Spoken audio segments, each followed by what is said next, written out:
Paris is so much more than just a romantic postcard. Everyone thinks they know it from the movies, but the real city hides in its less traveled streets and secret codes.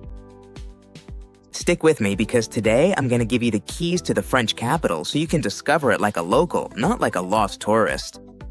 Welcome to our video, Discover Paris. Paris is, quite possibly, the most idealized city on the planet. We all have an image of the French capital in our minds. The golden light over the Seine, the smell of freshly brewed coffee on a Saint-Germain terrace, or that unmistakable silhouette of the Eiffel Tower cutting into the sky. However, there's a Paris you won't find on the postcards and souvenir shops.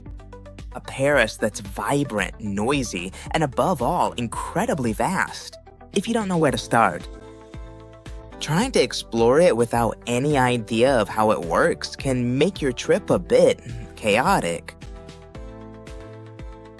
We often make the mistake of treating Paris like an open-air museum, but I can tell you from experience that the real magic of the City of Light appears when you stop being a spectator and start to understand its rhythm. In this video, we're gonna break down Paris in a practical and very real way. I don't just want you to see monuments, I want you to learn how to get around its neighborhoods as if you'd lived there your whole life. We'll also talk about those key tips that will save you time, energy, and maybe even a headache or two. It doesn't matter if it's your first trip and you're excited to see the Mona Lisa, or if you've already been and want to rediscover the city with fresh eyes. This guide is designed to help you get your bearings, make good decisions, and avoid the typical tourist mistakes we've all made at some point. Paris can be an overwhelming experience if you're not prepared, but it becomes unforgettable when you have the right strategy. Get ready because today we're getting lost in the streets of Paris. Let's get started. Before you rush to buy tickets for every museum or book a table at the first restaurant you see on Instagram, there's something fundamental you need to understand. Paris isn't a city to just visit, it's a city to be deciphered. Unlike the perfect grid of New York, Paris is shaped like a snail. It's organized in a spiral of 20 districts called arrondissements. And understanding this is the master key to not feeling lost from the very first minute. 1. A lot of people come here thinking Paris is a fairy tale city, compact and romantic, but the reality is different. Paris is a dense and monumental metropolis. Here, distances can be really deceiving. What looks like a short street on the map is, in reality, an endless avenue flanked by limestone buildings that all seem to look the same. The number one mistake is trying to cram too many plans into a single afternoon. In the end, you end up spending half your life in the endless corridors of the metro, which can sometimes feel like real underground labyrinths, instead of enjoying the city's open air. You have to come prepared for the intensity of Paris. It's the hustle and bustle of packed terraces, the chaotic traffic in the roundabouts, and that fast-paced rhythm of the locals who always seem to be in a hurry. It's normal to feel the Parisian culture shock on your first day. Paris might seem a little gray at first. The waiters aren't always going to smile at you, and the crowds in tourist areas can be overwhelming. The secret is to change your mindset. You'll enjoy Paris more if you learn to get around by neighborhoods, accepting that it's impossible to see everything. Here, there are multiple hubs with opposite personalities, from the stately elegance of the left bank to the rebellious bohemian spirit of the right bank. If you come here knowing you're gonna walk a ton and that the metro will become your second home, and that some things will have to wait until next time, you'll be starting off with the right mindset. That attitude is what makes the difference between coming home with your feet destroyed or coming back with your soul full from having experienced the real Paris.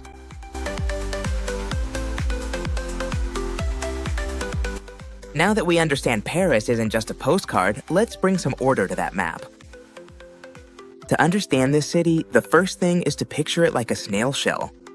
Paris is divided into 20 districts called arrondissements, which spiral out from the center. Each one has its own zip code and such a distinct personality that it feels like you're in a different city just by crossing the street. Let's start with the heart, the Paris of the Kings. Districts 1, 2, 3, and 4 are the historic epicenter. This is where the Paris from the movies becomes real before your eyes. District 1 is all about majesty. Here you'll find the Louvre and the Tuileries Gardens. It's an area of grand avenues and imposing buildings that make you feel small. But if we go down a little towards District 4, the atmosphere changes. We entered Le Marais. For me, this is the neighborhood with the most soul in Paris. Its streets do not follow a perfect grid. They're narrow, labyrinthine, and medieval. It is the old Jewish quarter, and today it is the epicenter of LGBT culture. Here, the buildings have stone and limestone facades and hidden courtyards, which are a marvel.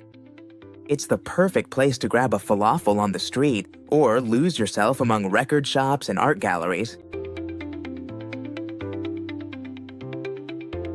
If we cross one of the historic bridges over the Seine, we arrive at the left bank. Historically, this was the site of artists and students. The Latin Quarter, District 5, has a vibrant energy, full of old bookstores and cinemas. It's a more human area where it's a pleasure to wander aimlessly.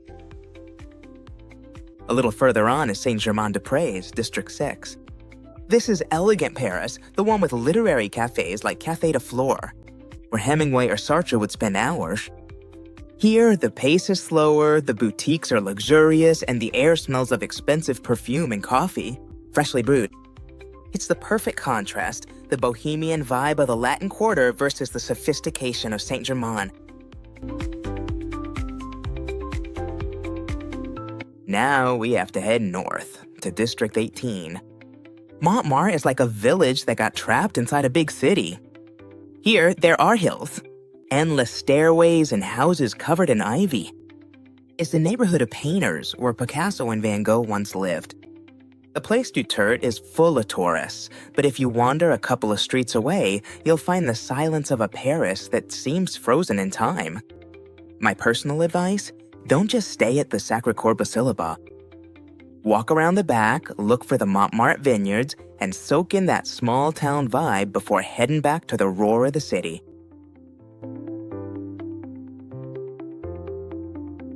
If what you're after is pure authenticity and seeing where young people in Paris really live, you have to head east to the 10th, 11th, and 20th districts.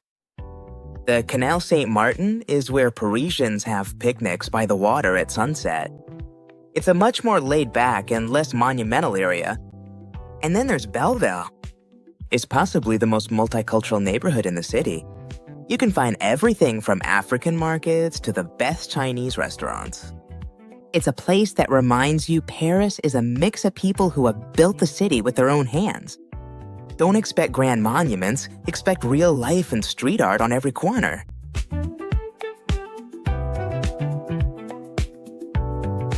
Finally, the 7th district. This is where the Iron Lady lives. It's a residential, stately, and very peaceful area. Walking down these avenues is seeing the Paris we all dream of. Buildings with wrought iron balconies, clean streets, and suddenly the Eiffel Tower peeking out above a building. The tip? If you want the best photos of the Parisian skyline, cross the river to the Trocadero in the 16th district at sunset. Watch as the lights of the monuments come on while the sun goes down. It's one of those moments that stays with you forever. In short, don't try to see Paris as if it were just one big block. Plan your trip based on what you feel like doing each day. Do you want history and museums? Stay in the center. Looking for atmosphere? Bohemian vibes? Head to Montmartre. Want to see modern and multicultural Paris? Explore the East Side.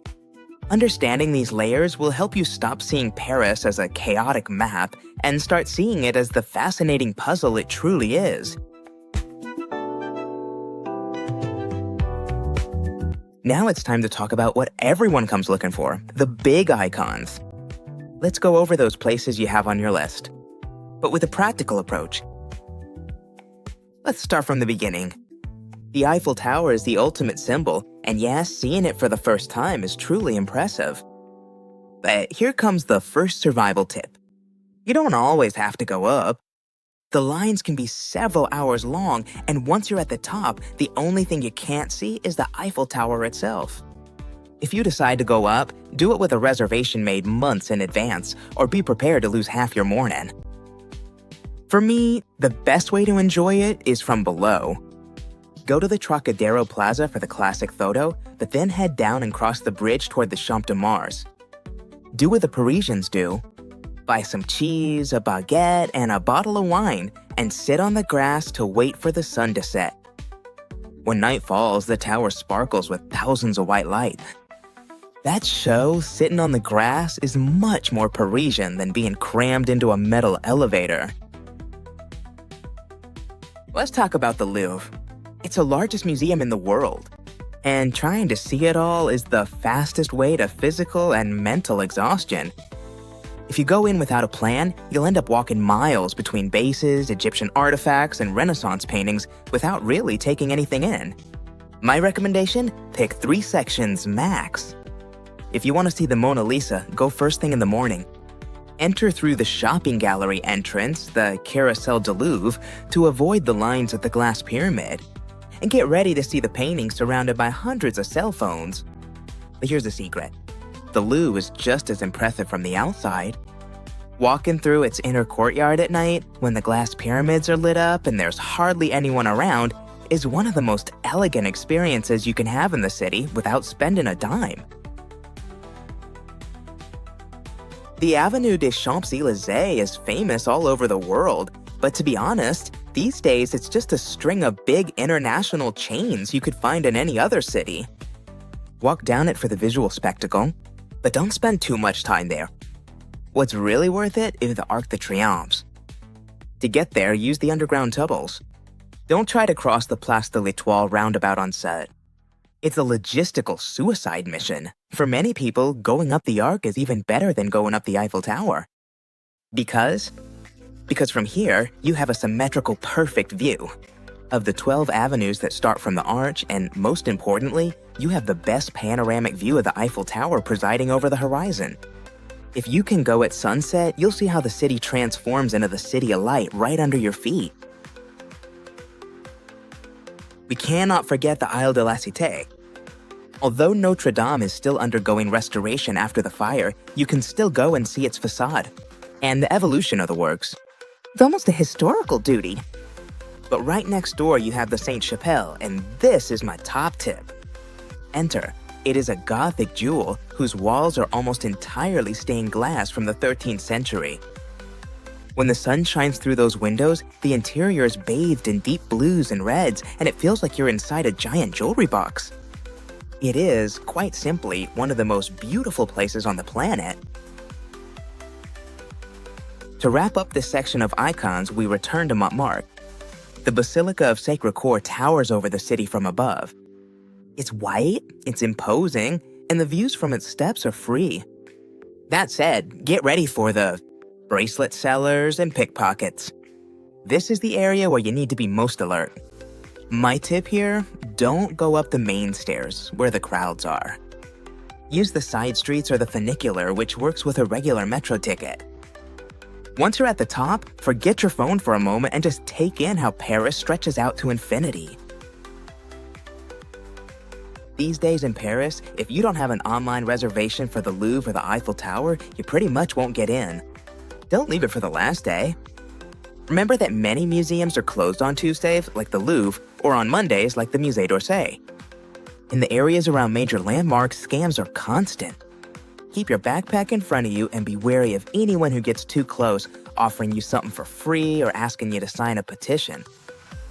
Paris is monumental, but the trick to not wearing yourself out is to mix these major sites with moments of relaxation in a park or at a cafe.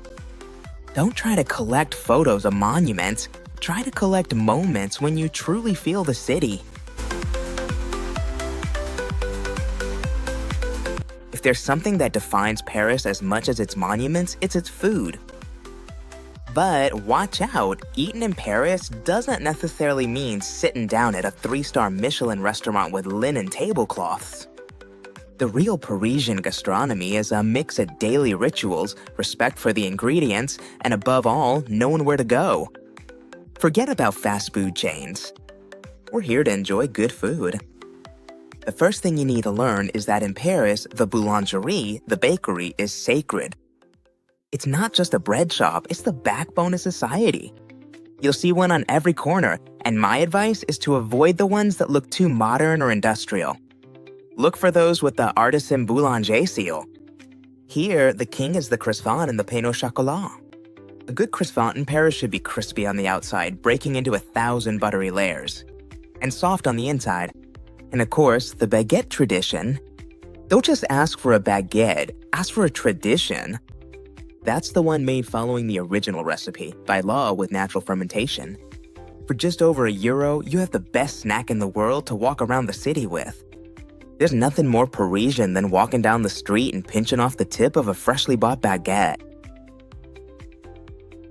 When it's time for lunch or dinner, you need to understand the difference between a bistro and a brasserie.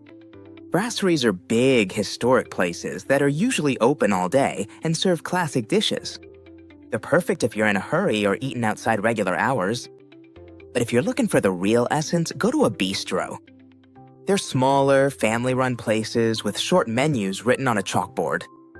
This is where you have to try the classics.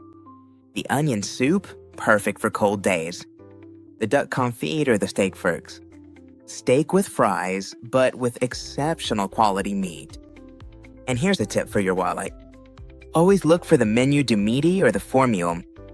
It's a set lunch menu that usually includes a starter and a main, or a main and dessert, for a much more reasonable price than ordering a la carte.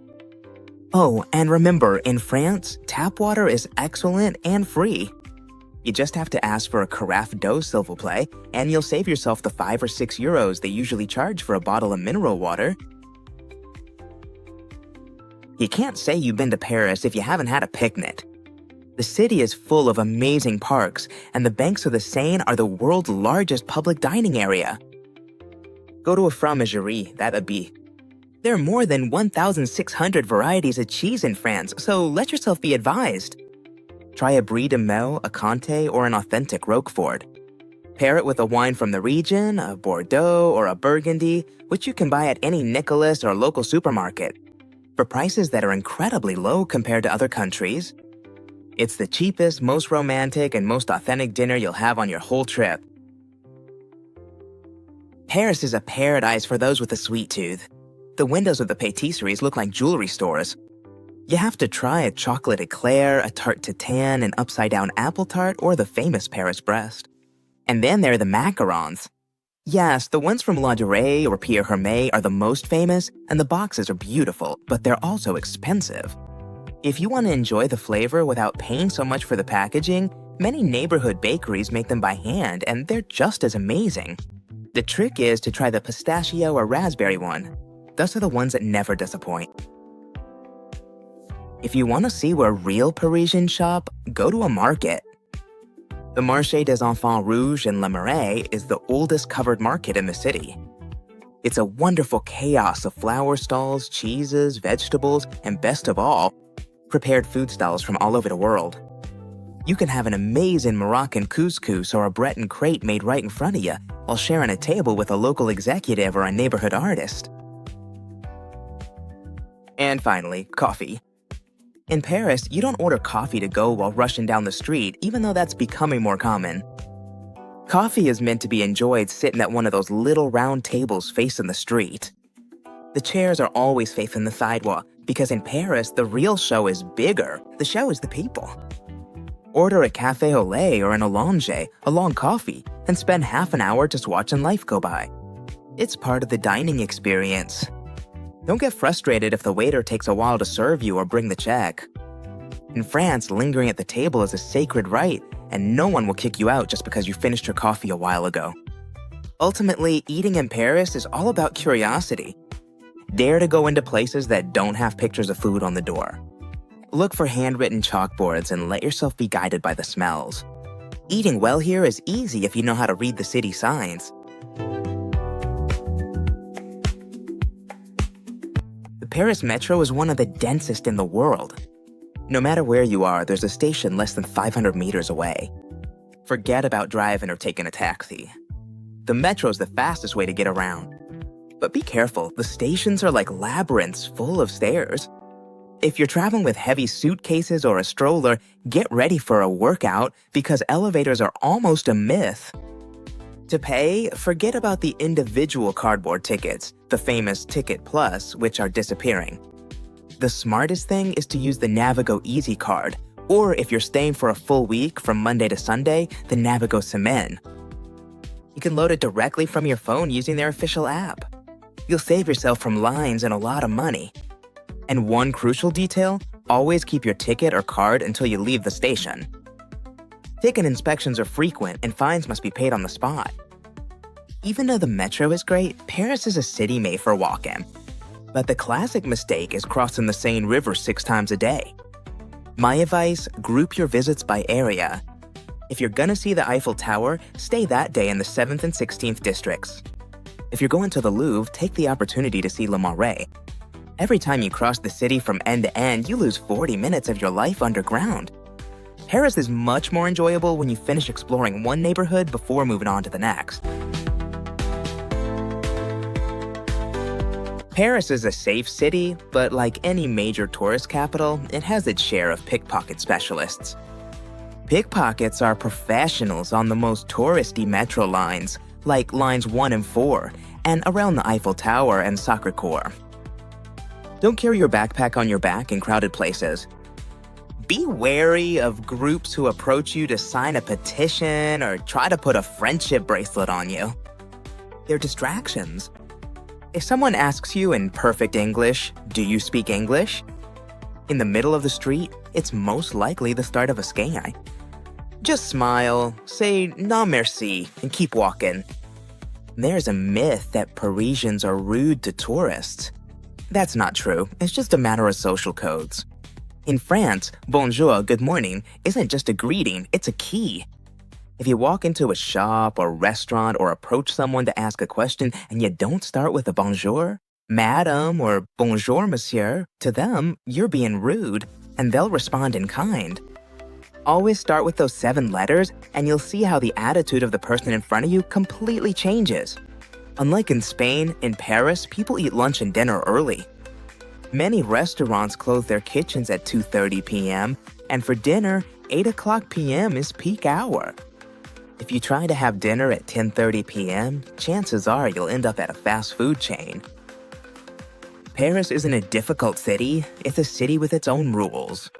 If you learn to read its signals, to greet people first and not to get into fights with its metro, I assure you the city will open up to you in an incredible way. Paris is an intense, elegant city, and it's full of breathtaking contrasts. But if there's one thing I hope you take away from this video, it's that this is not a city where you should try to do everything. Paris is a city to be experienced calmly, to let it surprise you in every alley, and to accept that even if you don't see every museum, what matters is how you feel as you walk along the Seine. If this guide has helped you understand this fascinating labyrinth a little better, and you leave with a clearer idea how to plan your trip, then our job is done. At Time to Travel, we love joining you on this adventure, because our goal is for you to discover the world with guides that are clear, practical, and above all, designed so you can truly enjoy yourself. Now it's your turn. Give us a like if you found this content helpful, and leave us a comment telling us, which corner of Paris are you most excited to explore? Thank you for being here, thank you for traveling with us, and we'll see you very soon at the next destination. Have a great trip.